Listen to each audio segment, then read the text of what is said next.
college is supposed to be the best time of your life. At least, that's what they say.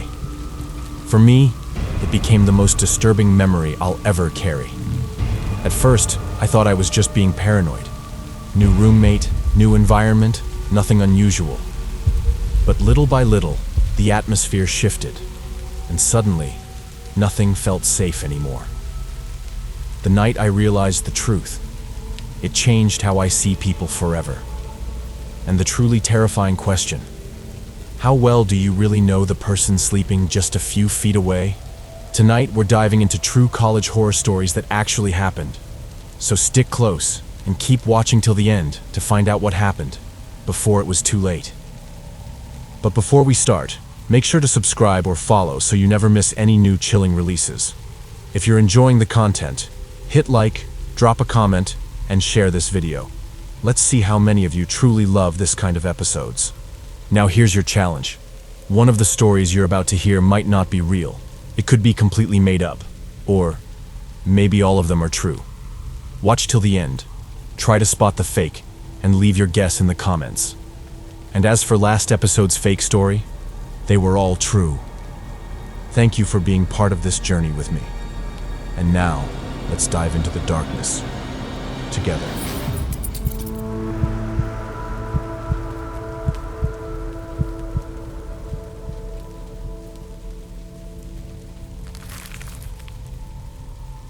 When I started my first year of university, I was buzzing with that nervous excitement that comes with moving away from home for the first time.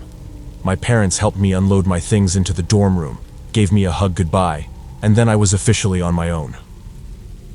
Later that same day, my roommate finally arrived. From the moment I met him, I could tell something about him was off. I stuck out my hand and introduced myself. "Hey, I'm Dan." He just stared at my hand like he didn't understand what I was doing. Then he let out this weird little laugh, muttered, "Oh," and gave me one of the limpest handshakes I've ever received. It felt like shaking a dead fish. I had to ask him his name because he didn't bother to offer it. He told me it was Dale. I tried to make small talk, asking where he was from, what he was majoring in, normal icebreaker stuff. He only gave short yes-no answers, sometimes with this awkward laugh or half smile that didn't match the mood. Within a few minutes, we were both just sitting there on our beds, on our laptops, not speaking. My first thought was, great, I'm stuck with the most awkward roommate on campus. I was already considering asking housing for a transfer. That night I went out and met a few people from my floor. They seemed pretty cool, which helped ease the disappointment of my weird first impression with Dale. When I came back to the dorm, he was still sitting in the same exact spot I'd left him, hunched over his laptop.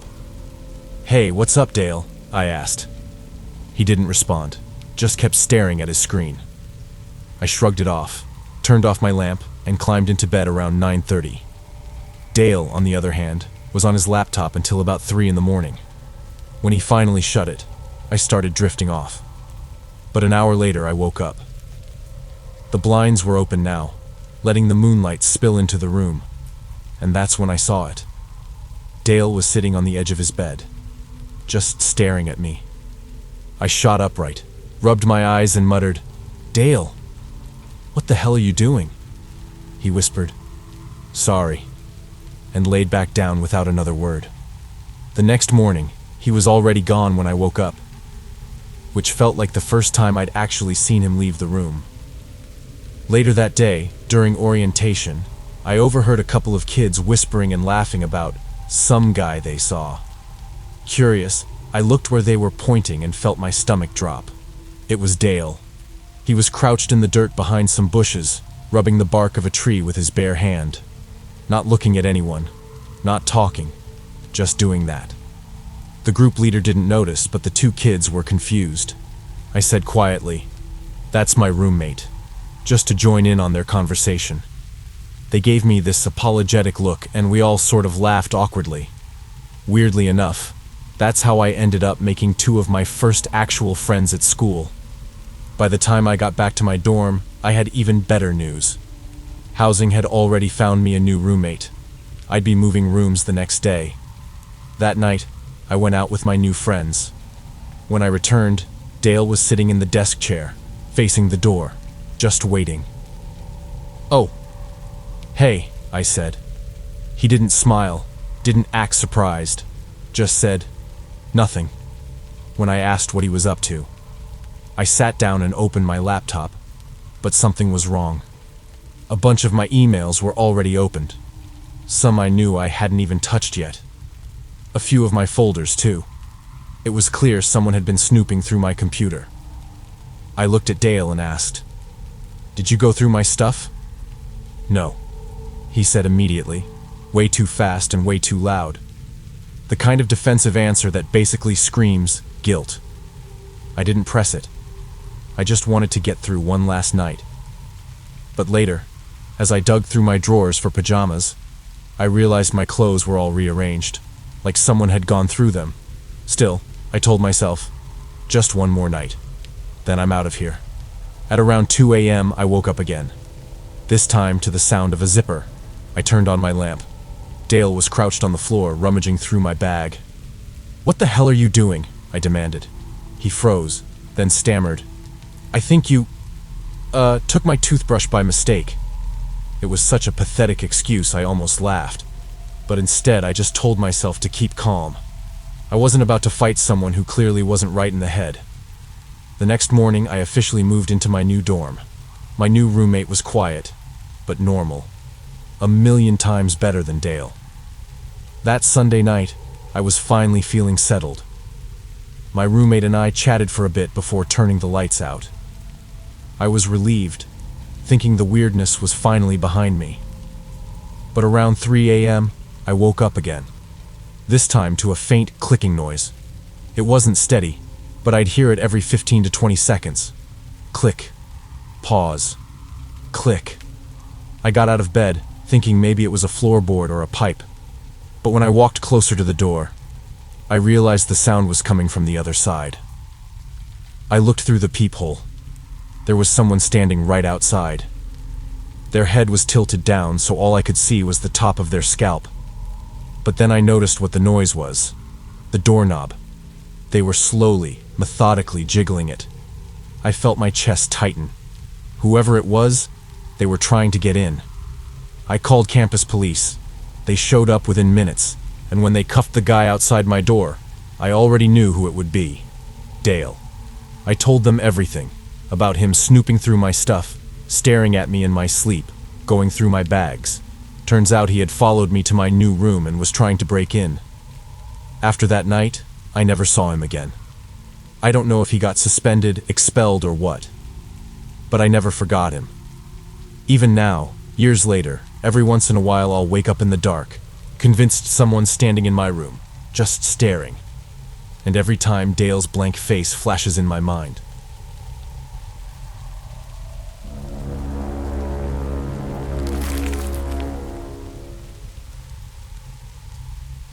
It happened last year, during my university's spring commencement ceremony. I was the first in my family to graduate college, so my parents and younger sister were there, beaming with pride. I should have been excited too. The culmination of 4 years of stress, exams, and late nights. But instead, I felt off. The day started normally. Students lined up in their caps and gowns, everyone buzzing with nervous energy. Professors herded us into place while parents filled the stadium seats. It was the usual mix of sweaty polyester gowns, camera flashes, and awkward chatter.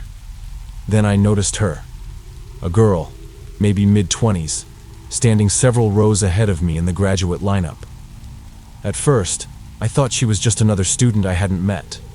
Our school wasn't huge, but it wasn't small either. She wore the same cap and gown as the rest of us. But there was something wrong. Her cap was tilted oddly low, shadowing her face. Her long, dark hair spilled in loose waves over her shoulders. She wasn't talking to anyone, wasn't fidgeting like the rest of us. She stood unnervingly still, like a statue. When I glanced again, I swore I saw something glowing faintly beneath the brim of her cap. The ceremony dragged on as expected. Speeches from administrators, cheers from the audience, awkward pauses as names were read. But every so often, I'd catch sight of her again. And each time, I'd notice more. When she turned slightly, I saw her profile under the cap. It wasn't right. Her cheekbone looked sharp, too sharp, like the skin barely covered it. And I realized the glow I'd seen wasn't a trick of the lights. It was coming from her. A faint neon blue that shimmered against the dark green of the stage curtains. I tried to shake it off. Maybe she was wearing some weird makeup. Maybe I was just tired, paranoid, whatever. But then it was my turn to walk across the stage. The announcer called my name. I smiled nervously, shook the dean's hand, accepted the diploma cover, and walked back to my seat. Relief washed over me. It was done. I could finally breathe. And then I looked up. She was next. Only now, under the bright stage lights, there was no mistaking it. The girl's cap was tilted back just enough for me to see her face. And it wasn't a face at all. It was a skull. Not like Halloween makeup, not like a mask. A skull. Smooth bone where skin should have been. The eye sockets glowed an unnatural neon purple blue, casting faint light across the hollow ridges. Her teeth were bared in something between a grin and a grimace. The entire auditorium erupted in applause, but I couldn't hear it. My ears rang. I couldn't move. No one else reacted. No one screamed. It was like I was the only one seeing her for what she really was. She walked gracefully, almost gliding, to the dean. He shook her hand, smiling like nothing was wrong.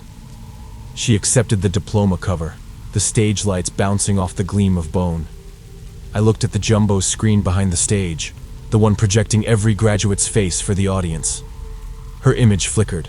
For half a second, the screen showed the skull I was seeing. Neon eyes, skeletal grin, glowing faintly against the green backdrop. And then it glitched back to looking like a normal young woman in a cap and gown. I nearly threw up. I turned to the person sitting beside me, a guy from my class, and whispered, "Do you see that?" "See what?" he asked, confused. "The girl." "Right there," I pointed. He followed my gaze, then shrugged. "Looks normal to me." She walked back down the steps, diploma in hand, and slid into a seat just a few rows ahead. Her head tilted slightly, almost like she knew I was watching. When the ceremony ended, chaos broke out as families reunited, taking photos, crying, hugging. I forced myself to stay near my parents, but my eyes kept searching for her. I saw her again, standing alone near the edge of the stadium. Everyone else was crowded together, but she stood apart, her cap tilted low again, long hair cascading over her gown. And then she looked at me. Not around, not at the crowd, at me. I froze. Even from across the stadium, I could see it. The faint neon glow beneath her cap, the skeletal grin. And then, just as quickly, she slipped into the mass of people and vanished. I asked friends, professors, even checked the official graduation list later online. No one by her description was there. No one with long dark hair. No one missing from the ceremony. It's been a year since that day. I still have my diploma framed on the wall. My parents still talk about how proud they are. But every time I look at the graduation photos, I feel my stomach twist. Because in the background of one shot, just one, you can see her. Blurred, slightly out of focus, standing a few rows back. Cap pulled low, hair spilling over her shoulders. And if you zoom in, just enough, you can see it. The faintest trace of neon blue, glowing from the shadow where her eyes should have been.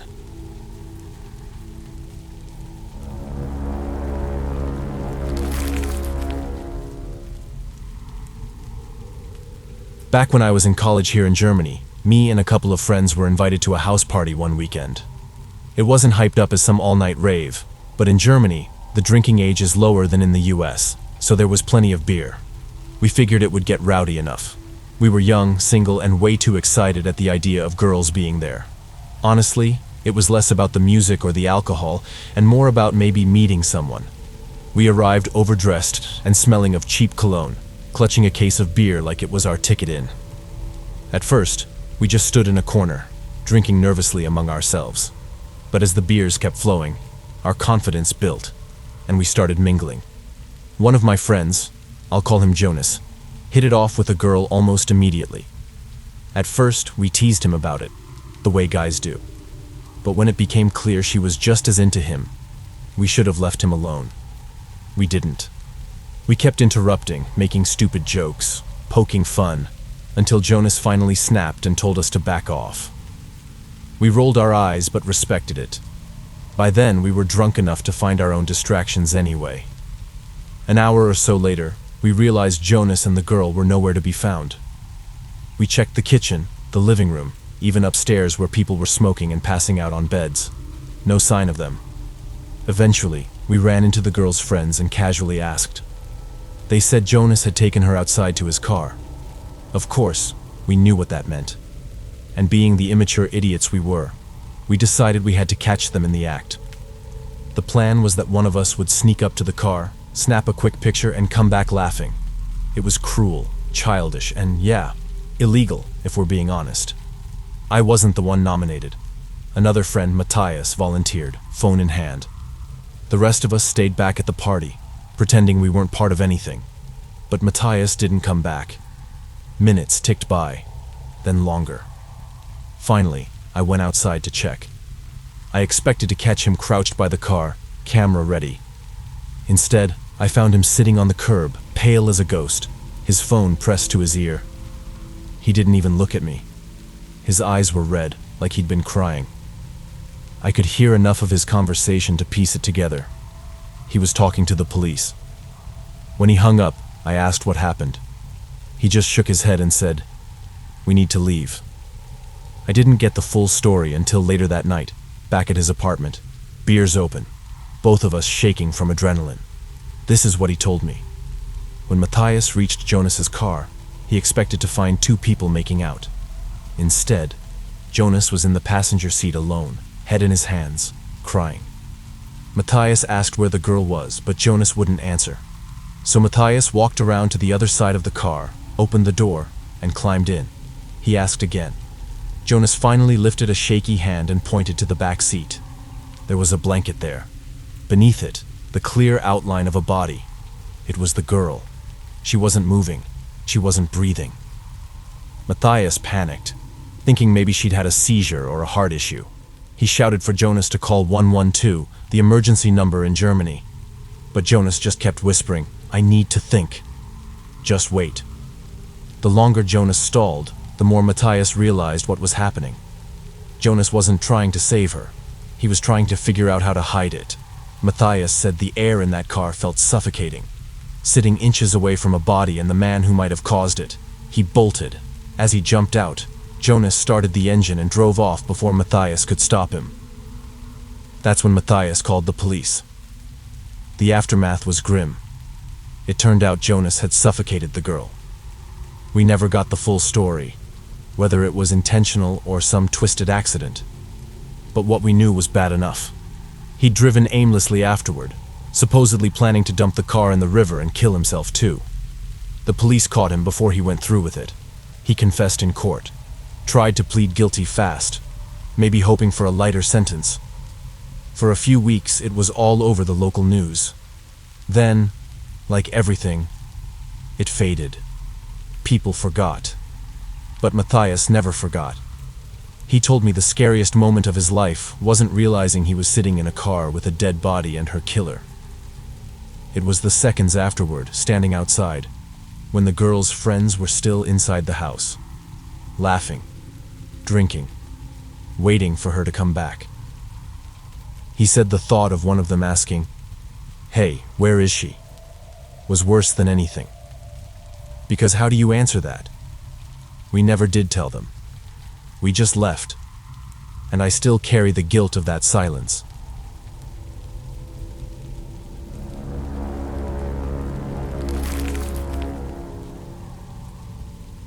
If you've made it to the end of this video, let me know in the comments which story creeped you out the most, and if you could survive only one of them, which one would it be?